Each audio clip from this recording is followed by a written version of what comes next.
श्री स्वामी समर्थ. जय जय स्वामी समर्थ. तर मंडळी, जास्त दुःख कोणाला असतं?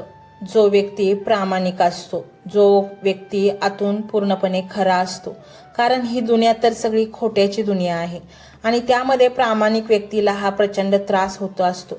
पण त्यातही एक गोष्ट छान असते, कारण प्रामाणिक माणसाच्या डोक्यावर पाप येत नाही. कारण तो शुद्ध असल्यामुळे त्याला त्रास थोडा क्षणिक झाला तरी त्याच्या डोक्यावर पाप नसतं. परंतु जी ही खोटी आणि अतिशय विचित्र वागणारी लोक असतात, त्यांच्या डोक्यावर मात्र प्रचंड पाप असतं आणि ते त्यांना फेडावं लागतं.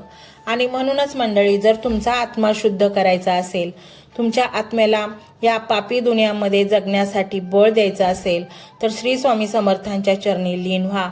त्यांचा हा मंत्र संपूर्ण ऐका. नक्कीच तुमच्या मनाला एक दिशा मिळेल, योग्य मार्ग मिळेल आणि तुमचे मन अतिशय मजबूत होईल आणि तुम्ही अधिक आत्मविश्वासाने या जगाच्या सामोरे जाल.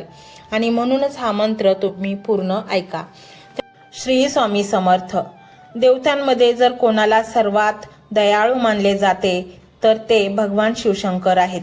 जर कोणी चूक केली तर त्यांच्यापेक्षा जास्त रागही कोणाला येत नाही. म्हणूनच भगवान शंकरांना भोलेनाथ, भोले बाबा, याचबरोबर रुद्र या नावानेही ओळखले जाते. कारण त्यांचा रुद्र अवतार सर्व काही भस्म करून मगच शांत होतो. भगवान शिवशंकर इतके निष्पाप आहेत, इतके भोळे आहेत की श्रद्धेने जर एक तांब्या पाणी जरी आपण शिवलिंगावरती अर्पण केलं तर ते भक्तांच्या मनोकामना पूर्ण करतात आणि भक्तांच्या हाकेला धावून येतात. तर घरामध्ये महादेवांची पिंड ठेवताना जवळजवळ प्रत्येकाच्याच घरामध्ये बघा शिवलिंग असतं आणि भक्तिभावाने प्रत्येक भक्त महादेवाची पूजा करत असतो. पण महादेवांची पिंड घरामध्ये ठेवताना ती कशी ठेवावी, कोणत्या दिशेला ठेवावी, त्याचबरोबर जर तुम्ही पायरीनुसार देवांची मांडणी करत असाल तर कोणत्या पायरीवर कोणत्या जागी आपल्याला शिवपिंड ठेवावी, याचबरोबर काय सेवा करावी, कोणत्या चुका टाळाव्यात, शिवलिंग आपल्या घरात असेल तर कोणत्या नियमांचे पालन करावं, अशी बरीचशी माहिती या व्हिडिओमध्ये आपण बघणार आहोत. आपण गृहस्थ माणसाने आपल्या घरामध्ये, देवघरामध्ये शिवलिंग ठेवावं, पण ते आपल्या अंगठ्यापेक्षा मोठं असू नये. इंचामध्ये सांगायचं झालं तर 2.5 ते 3 इंचापेक्षा मोठं शिवलिंग जे आहे ते आपल्या देवघरामध्ये ठेवू नये. देवघरामध्ये किंवा घरामध्ये भगवान शिवशंकरांचा फोटो किंवा मूर्ती कधीही ठेवू नये. कारण भगवान शिवशंकरांचा फोटो किंवा मूर्ती जी असते ती स्मशानामध्ये ठेवली जाते. म्हणून घरामध्ये फक्त शिवलिंग ठेवावे. आणि तुम्हाला जर फोटो ठेवायचा असेल तर भगवान शिवशंकरांचा फोटो जो असतो ना, तो त्यांच्या संपूर्ण कुटुंबासह, जसं की भगवान शिवशंकर, माता पार्वती, कार्तिकेय, श्री गणेश हे असलेला फोटो जो आहे तो आपण आपल्या घरामध्ये ठेवू शकतो. पण फक्त महादेवांचा फोटो जो आहे तो ठेवायचा नाहीये. आणि बरेच जण काय करतात की त्यांच्या तुळशीच्या कुंडीमध्ये किंवा तुळशी वृंदावनावर शिवलिंग ठेवतात. पण चुकूनही तुळशी वृंदावनावर किंवा तुळशीच्या कुंडीमध्ये शिवलिंग ठेवणे चुकीचे आहे. आपण बऱ्याच ठिकाणी बघतो की तुळशीच्या कुंडीत देव ठेवलेले असतात, तर ते महादेव नसून शालिग्राम ठेवलेले असतात. म्हणून तुम्ही चुकूनही किंवा तुम्हाला माहीत नाही आणि तुम्ही तुळशीच्या कुंडीत शिवलिंग ठेवलेले असेल तर ते काढून घ्या आणि तुळशीच्या कुंडीमध्ये शालिग्राम हे आहे ते ठेवा. आणि दररोज तुळशीला पाणी घालताना, तुळशीची पूजा करताना शालिग्रामची सुद्धा पूजा करायला विसरू नका. जेव्हा देवघरामध्ये आपण महादेवाचे पिंड ठेवतो तर त्यावर नाग नसावा. नागविरहित शिवलिंग जे असतं ते आपण आपल्या घरामध्ये ठेवावं. त्याचबरोबर नंदी महाराज सुद्धा आपल्या देवघरामध्ये ठेवू नये. देवघरात ठेवताना फक्त शिवलिंग ठेवावं, नागही त्याच्यावर असू नये. आणि नंदी महाराज सुद्धा आपण आपल्या देवघरामध्ये ठेवू नये. कारण नंदी महाराजांची जी जागा असते ना, ती महादेवाच्या मंदिरामध्ये तिथे बाहेर असते. त्याच्यामुळे आपल्या देवघरामध्ये नंदी हे ठेवायचे नसतात. महादेवाची पिंड ही न्यायप्रिय, लोकप्रिय असते असे सांगितले जाते. त्यामुळे एकापेक्षा अधिक शिवलिंग जे आहेत ते आपल्या देवघरामध्ये कधीच ठेवू नयेत. यामुळे वास्तुदोष निर्माण होऊ शकतो. वेगवेगळ्या प्रकारे समस्या आपल्या संसारात, आपल्या घरात, आपल्या आयुष्यामध्ये आपल्याला बघायला मिळतात. त्यामुळे शिवलिंग आहे ते एकच आपल्या देवघरामध्ये ठेवावे आणि शिवलिंग जर आपण आपल्या देवघरामध्ये ठेवलेले असेल तर प्रत्येक सोमवारी प्रदोष असेल, महाशिवरात्र असेल किंवा महिन्याची शिवरात्री असेल तर तेव्हा शिवलिंगावरती आवर्जून दुधाने अभिषेक करावा. तुम्हाला माहीत आहे का की शिवलिंगावरती दूध का अर्पण करतात? तर दूध वाहण्याची ही जी परंपरा आहे ना ती सागर मंथनाशी संबंधित आहे. पौराणिक कथेनुसार समुद्र मंथनामधून सर्वात पहिले हलाहल विष निघालं. त्या विषाच्या दाहकतेने सर्व देवता आणि दैत्य जळू लागले. त्यामुळे सर्वांनी भगवान शंकराकडे प्रार्थना केली. देवतांची प्रार्थना ऐकून भगवान शिवाने त्या विषाला तळहातावर ठेवलं आणि विषपान केलं. आपण त्यांनी ते विष कंठाच्या खाली जाऊ दिलं नाही. त्यामुळे त्यांचा कंठ निळा पडला आणि त्यांना नीलकंठ म्हणून ओळखलं जाऊ लागलं. या विषाचा प्रभाव भगवान शिव आणि त्यांच्या जटांमधील देवी गंगावर होऊ लागला. विषाच्या दाहाला कमी करण्यासाठी देवतांनी भगवान शिवाला दूध ग्रहण करण्याचा आग्रह केला आणि भगवान शिवाने दूध ग्रहण करताच त्यांच्या शरीरावरील विषाचा प्रभाव कमी होऊ लागला. तेव्हापासून शिवलिंगावरती दूध अर्पण करण्याची जी प्रथा आहे ती सुरू झाली. आता देवघरामध्ये तुम्ही पायरीनुसार जर देवांची मांडणी करत असाल तर पहिली पायरी जी असते तिथे तुम्ही ज्या गुरूंची सेवा करता, जसं की तुम्ही स्वामींची सेवा करत असाल तर स्वामींचा फोटो ठेवावा. दत्त महाराजांची सेवा करत असाल तर दत्त महाराजांचा, गजानन महाराजांची सेवा करत असाल तर गजानन महाराजांचा फोटो ठेवावा. दुसऱ्या पायरीवर कुलदेवी आणि कुलदेवता यांचे टाक ठेवावेत किंवा यांची मूर्ती, फोटो असेल तर ते ठेवावे. तिसऱ्या पायरीवर आपल्या उजव्या हाताला गणपती बाप्पा, त्याच्यानंतर गणपती बाप्पांच्या उजव्या हाताला बाळकृष्ण, बाळकृष्णांच्या उजव्या हाताला अन्नपूर्णा माता आणि अन्नपूर्णा मातेच्या उजव्या हाताला शिवलिंग ठेवावे. आणि जी समोरची जागा असते खालची, तर खालच्या पायरीवर पितरांचे टाक असतील, घंटा असेल, शंख असेल तर ते ठेवावे. शक्यतो पितरांचे टाक जे आहेत ते देवघरामध्ये ठेवू नये, पण बरेच जण ठेवतात म्हणून तुम्हाला हे सांगितलं. देवघरात शिवलिंग ठेवताना जी जलाधारी असते शिवलिंगावर, पाणी टाकल्यानंतर जिथून पाणी जातं त्याला जलाधारी म्हटलं जातं, तर ही जलाधारी उत्तरेकडे येईल अशा प्रकारे शिवलिंग देवघरात ठेवावे. देवघरात शिवलिंग ठेवल्यानंतर आपल्या डाव्या हाताला शिवलिंगाच्या उजव्या बाजूला म्हणजे जलाधारीच्या बाजूला कोणत्याही देवी देवतांची मूर्ती ठेवू नये. त्यामुळे आपल्या डाव्या हाताला शिवलिंग ठेवावे आणि त्यानंतर कोणतीही त्या जलाधारीच्या बाजूला मूर्ती किंवा फोटो ठेवू नये. जेव्हा आपण दररोज किंवा प्रत्येक सोमवारी शिवरात्र प्रदोष या दिवशी शिवलिंगाची पूजा करतो तर त्यावेळेला आपण बेलाचं पान असेल, धोत्र्याचं फूल, एरंड्याचं फळ हे शिवलिंगावरती अर्पण करू शकतो. पांढरी फुलं शिवलिंगावरती अर्पण करू शकतो, पण लाल फुलं आणि केतकीचं फूल चुकूनही शिवलिंगावरती अर्पण करायचं नाही. यामागे एक आख्यायिका सांगितली जाते. शिवपुराणाप्रमाणे एकदा ब्रह्मा आणि विष्णू यांच्यात वाद निर्माण झाला आणि श्रेष्ठ कोण यावर निर्णय घेण्यासाठी महादेवाला न्यायाधीश म्हणून नियुक्त करण्यात आलं. महादेवाच्या मायेने एक ज्योतिर्लिंग प्रगट झालं. महादेवाने म्हटलं की ब्रह्मा आणि विष्णू यांच्यातून जो कोणी ज्योतिर्लिंगाचे आधी आणि अंताचे शोध लावेल तो श्रेष्ठ. ब्रह्मा ज्योतिर्लिंग धरून आधीच्या शोधात खाली, तर विष्णू ज्योतिर्लिंगांचे अंत शोधण्यासाठी वरच्या दिशेने निघाले. खूप अंतर पार केल्यानंतर जेव्हा आदी आणि अंत शोधू शकले नाही तेव्हा ब्रह्माने बघितले की एक केतकीचं फूल त्यांच्यासोबत खाली येत आहे. ब्रह्माने केतकीच्या फुलाला चुकीच्या मार्गाने खोटं बोलण्यासाठी तयार केलं आणि महादेवाजवळ पोहोचले. ब्रह्माने म्हटलं, मला ज्योतिर्लिंगाची उत्पत्ती कुठून झाली हे समजलं. तर भगवान विष्णूने अंत शोधू शकलो नाही असे सांगितले.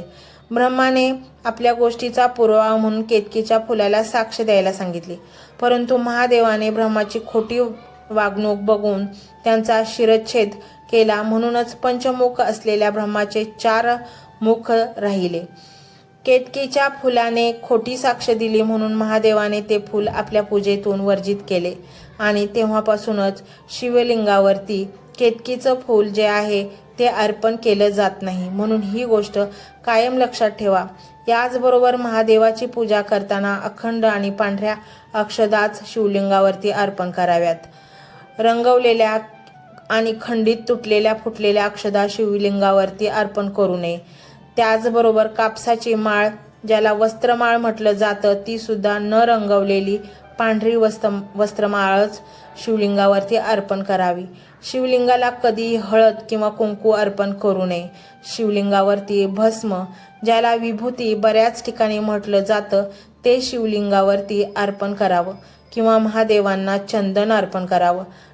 नवरा बायकोची भांडणं घरामध्ये, मुलं सतत आजारी पडत असतील, हट्टी मुलं असतील तर न ऐकणारी असतील, घरात आजारी व्यक्ती आहे, बाधित व्यक्ती आहे किंवा एखादी व्यक्ती व्यसन करते, तर अशा मंडळींसाठी प्रत्येक सोमवार ते सोमवार घरामध्ये रुद्राभिषेक करा. त्याचप्रमाणे रुद्राभिषेक करून ते जे तीर्थ असतं रुद्राभिषेकाचं, त्या समोरच्या व्यक्तीला पिण्यासाठी प्रत्येक सोमवार ते सोमवार तुम्ही द्या. बघा, जो काही प्रॉब्लेम असेल, ज्या काही समस्यासाठी तुम्ही हा उपाय कराल, ही सेवा कराल, त्याच्यामध्ये तुम्हाला 100% फरक जो आहे तो बघायला मिळेल. आणि त्याचबरोबर प्रत्येक सोमवारी, प्रदोष, शिवरात्री या दिवशी शिवलिंगावरती सुरुवातीला स्वच्छ पाण्याने, त्यानंतर पंचामृताने किंवा फक्त दुधाने, आणि दूध हे कच्चं असावं, तापवलेलं दूध नसावं, तर त्या दुधाने, त्यानंतर परत स्वच्छ पाण्याने याप्रमाणे अभिषेक करा. अभिषेक झाला त्यानंतर भस्म अर्पण करा, बेलपत्र अर्पण करत चला, पांढरी फुलं अर्पण करा, पांढऱ्या अखंड अक्षदा अर्पण करा आणि शिवलीलामृतातील 11वा अध्याय, ज्याला रुद्राध्याय म्हटलं जातं, याचं तुम्ही पठण करायला सुरुवात करा. बघा, तुम्हाला भगवान शिवशंकरांचे या सेवेचे खूप चांगले अनुभव बघायला मिळतील आणि अगदी या साध्या सोप्या सेवेने सुद्धा भगवान शिवशंकर भोलेनाथ आपल्या भक्तावर प्रसन्न होतात आणि त्यांच्या मनोकामना पूर्ण करतात. आणि म्हणूनच मंडळी, या स्वामी समर्थ हे शिवशंकरांचेच रूप आहे. आणि तुम्हाला जर एवढं सगळं करायला वेळ नसेल तर तुम्ही हा मंत्र संपूर्ण ऐकण्यास सुरुवात करा. फरक नक्कीच जाणवेल. हा मंत्र मोबाईलवर लावायचा आहे. डोळे घट्ट मिटून घ्यायचे आहेत.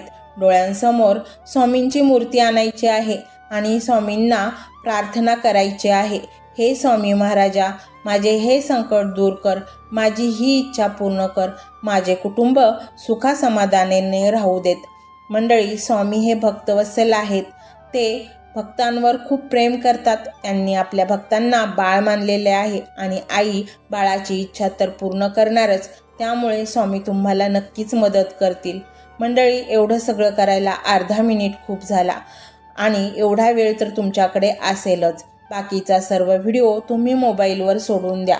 तो त्याची पॉझिटिव्हिटी पसरवत राहील. तुम्ही दैनंदिनी कामं करता करता त्या मंत्राचे श्रवण करा आणि मनातल्या मनात जप देखील करा. फायदा नक्कीच होईल. ही डिजिटल सेवा आहे. आज या व्हिडिओच्या माध्यमातून स्वामींचे विचार तुमच्यापर्यंत पोहोचले आहेत.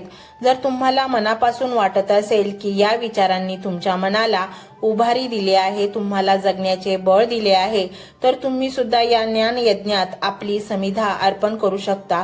पूर्वी लोक मंदिरात जाऊन दानपेटीमध्ये गुप्तदान करत असत, कारण गुप्तदानाचे फळ अनंत असते. आजच्या युगात व्हिडिओच्या खाली जे सुपर थँक्सचे बटन आहे ते एका डिजिटल दानपेटी सारखेच आहे.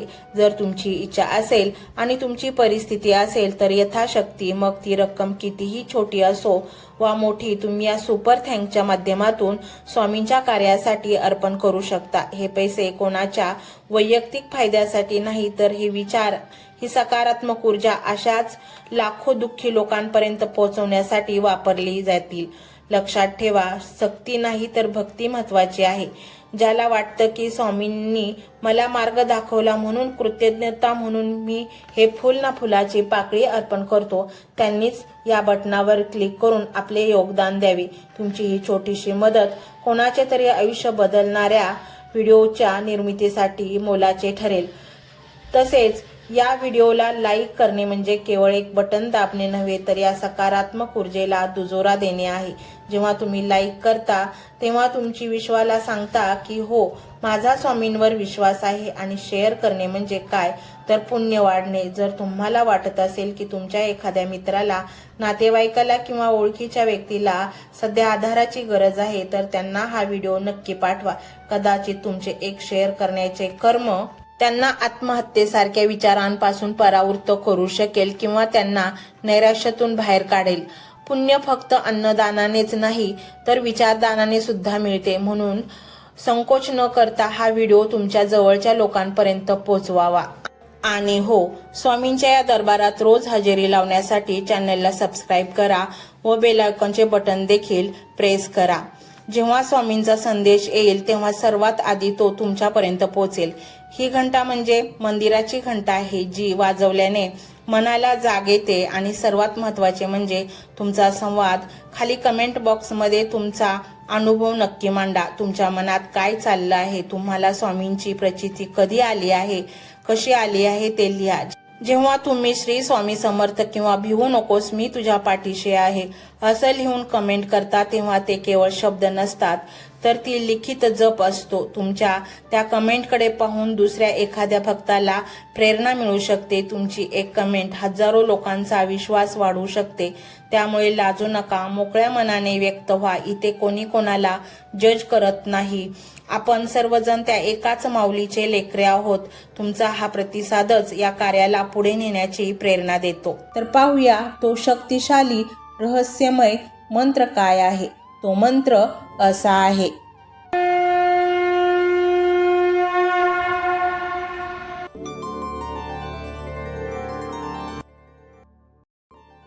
ओम नमो स्वामी नारायणम धनप्रदाय मम नमोस्तुते. ओम नमो स्वामी नारायणम धनप्रदाय मम नमोस्तुते. ओम नमो स्वामी नारायणम धनप्रदाय मम नमोस्तुते. ओम नमो स्वामी नारायणम धनप्रदाय मम नमोस्तुते. ओम नमो स्वामी नारायणम धनप्रदाय मम नमोस्तुते. ओम नमो स्वामी नारायणम धनप्रदाय मम नमोस्तुते. ओम नमो स्वामी नारायणम धनप्रदाय मम नमोस्तुते. ओम नमो स्वामी नारायणम धनप्रदाय मम नमोस्तुते. ओम नमो स्वामी नारायणम धनप्रदाय मम नमोस्तुते. ओम नमो स्वामी नारायणम धनप्रदाय मम नमोस्तुते. ओम नमो स्वामी नारायणम धनप्रदाय मम नमोस्तुते. ओम नमो स्वामी नारायणम धनप्रदाय मम नमोस्तुते. ओम नमो स्वामी नारायणम धनप्रदाय मम नमोस्तुते. ओम नमो स्वामी नारायणम धनप्रदाय मम नमोस्तुते. ओम नमो स्वामी नारायणम धनप्रदाय मम नमोस्तुते. ओम नमो स्वामी नारायणम धनप्रदाय मम नमोस्तुते. ओम नमो स्वामी नारायणम धनप्रदाय मम नमोस्तुते. ओम नमो स्वामी नारायणम धनप्रदाय मम नमोस्तुते. ओम नमो स्वामी नारायणम धनप्रदाय मम नमोस्तुते. ओम नमो स्वामी नारायणम धनप्रदाय मम नमोस्तुते. ओम नमो स्वामी नारायणम धनप्रदाय मम नमोस्तुते। ओम नमो स्वामी नारायणम धनप्रदाय मम नमोस्तुते। ओम नमो स्वामी नारायणम धनप्रदाय मम नमोस्तुते। ओम नमो स्वामी नारायणम धनप्रदाय मम नमोस्तुते। ओम नमो स्वामी नारायणम धनप्रदाय मम। ओम नमो स्वामी नारायणम धनप्रदाय मम नमोस्तुते।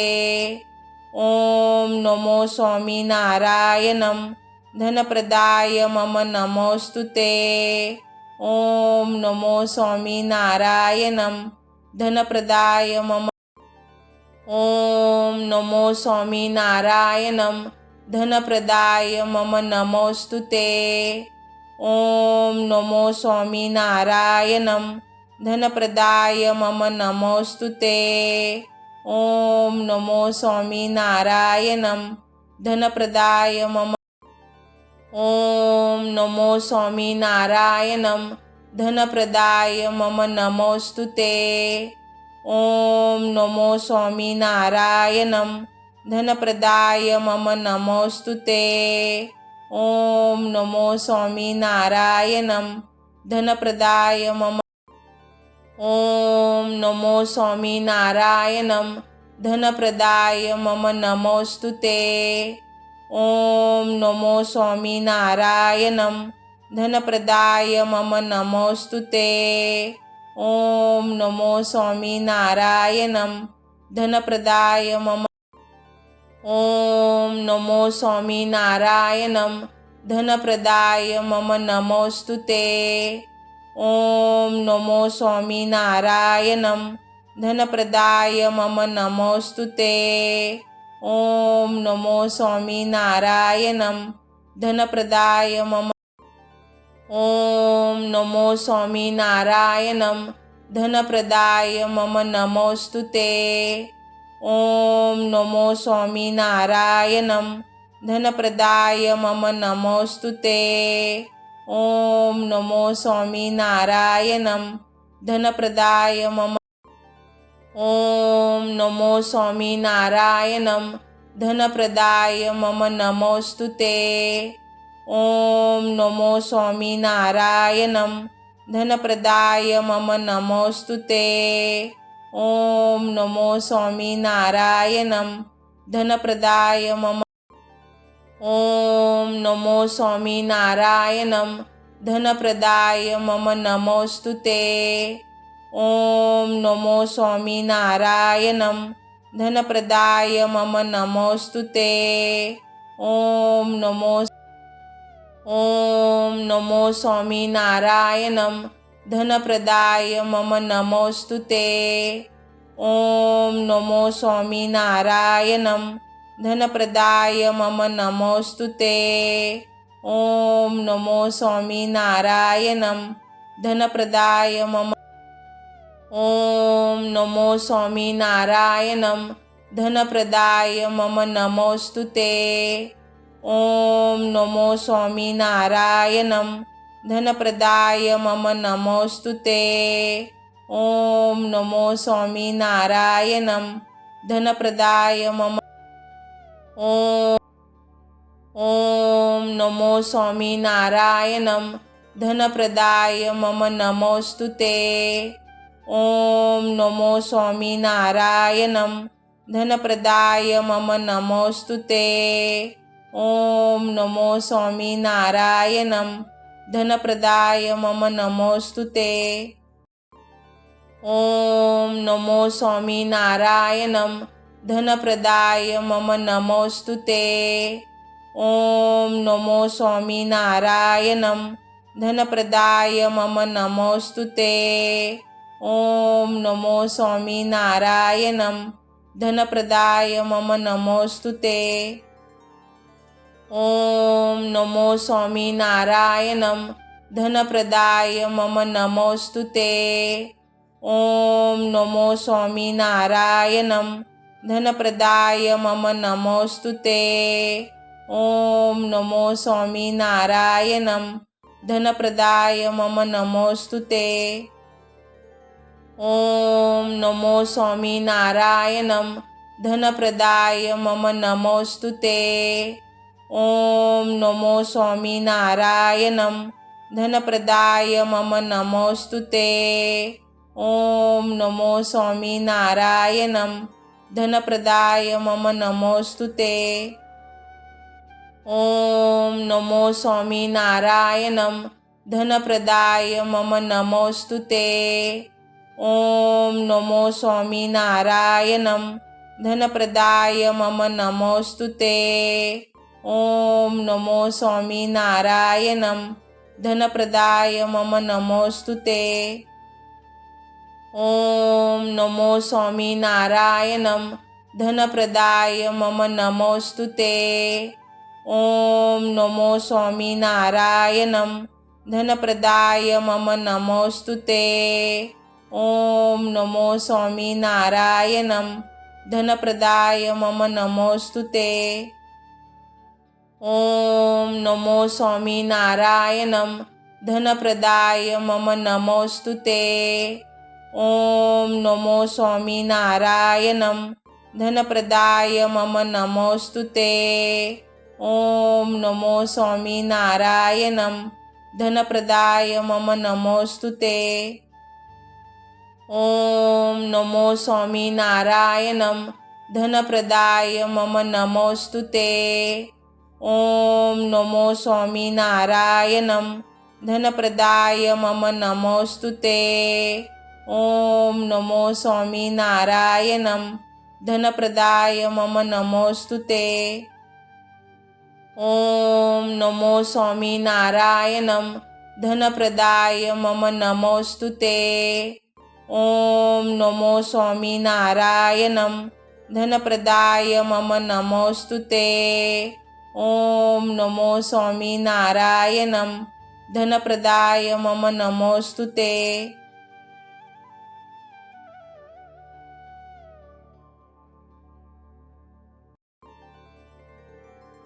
ओम नमो स्वामी नारायणम धनप्रदाय मम नमोस्तुते।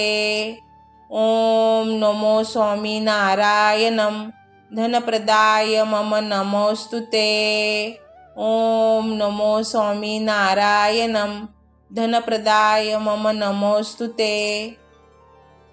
ओम नमो स्वामी नारायणम धनप्रदाय मम नमोस्तुते। ओम नमो स्वामी नारायणम धनप्रदाय मम नमोस्तुते। ओम नमो स्वामी नारायणम धनप्रदाय मम नमोस्तुते। ओम नमो स्वामी नारायणम धनप्रदाय मम नमोस्तुते। ओम नमो स्वामी नारायणम धनप्रदाय मम नमोस्तुते। ओम नमो स्वामी नारायणम धनप्रदाय मम नमोस्तुते। ओम नमो स्वामी नारायणम धनप्रदाय मम नमोस्तुते। ओम नमो स्वामी नारायणम धनप्रदाय मम नमोस्तुते। ओम नमो स्वामी नारायणम धनप्रदाय मम नमोस्तुते। ओम नमो स्वामी नारायणम धनप्रदाय मम नमोस्तुते। ओम नमो स्वामी नारायणम धनप्रदाय मम नमोस्तुते। ओम नमो स्वामी नारायणम धनप्रदाय मम नमोस्तुते। ओम नमो स्वामी नारायणम धनप्रदाय मम नमोस्तुते। ओम नमो स्वामी नारायणम धनप्रदाय मम नमोस्तुते। ओम नमो स्वामी नारायणम धनप्रदाय मम नमोस्तुते। ओम नमो स्वामी नारायणम धनप्रदाय मम नमोस्तुते। ओम नमो स्वामी नारायणम धनप्रदाय मम नमोस्तुते। ओम नमो स्वामी नारायणम धनप्रदाय मम नमोस्तुते। ओम नमो स्वामी नारायणम धनप्रदाय मम नमोस्तुते। ओम नमो स्वामी नारायणम धनप्रदाय मम नमोस्तुते। ओम नमो स्वामी नारायणम धनप्रदाय मम नमोस्तुते। ओम नमो स्वामी नारायणम धनप्रदाय मम नमोस्तुते। ओम नमो स्वामी नारायणम धनप्रदाय मम नमोस्तुते। ओम नमो स्वामी नारायणम धनप्रदाय मम नमोस्तुते। ओम नमो स्वामी नारायणम धनप्रदाय मम नमोस्तुते। ओम नमो स्वामी नारायणम धनप्रदाय मम नमोस्तुते। ओम नमो स्वामी नारायणम धनप्रदाय मम नमोस्तुते। ओम नमो स्वामी नारायणम धनप्रदाय मम नमोस्तुते। ओम नमो स्वामी नारायणम धनप्रदाय मम नमोस्तुते। ओम नमो स्वामी नारायणम धनप्रदाय मम नमोस्तुते। ओम नमो स्वामी नारायणम धनप्रदाय मम नमोस्तुते। ओम नमो स्वामी नारायणम धनप्रदाय मम नमोस्तुते। ओम नमो स्वामी नारायणम धनप्रदाय मम नमोस्तुते। ओम नमो स्वामी नारायणम धनप्रदाय मम नमोस्तुते। ओम नमो स्वामी नारायणम धनप्रदाय मम नमोस्तुते। ओम नमो स्वामी नारायणम धनप्रदाय मम नमोस्तुते। ओम नमो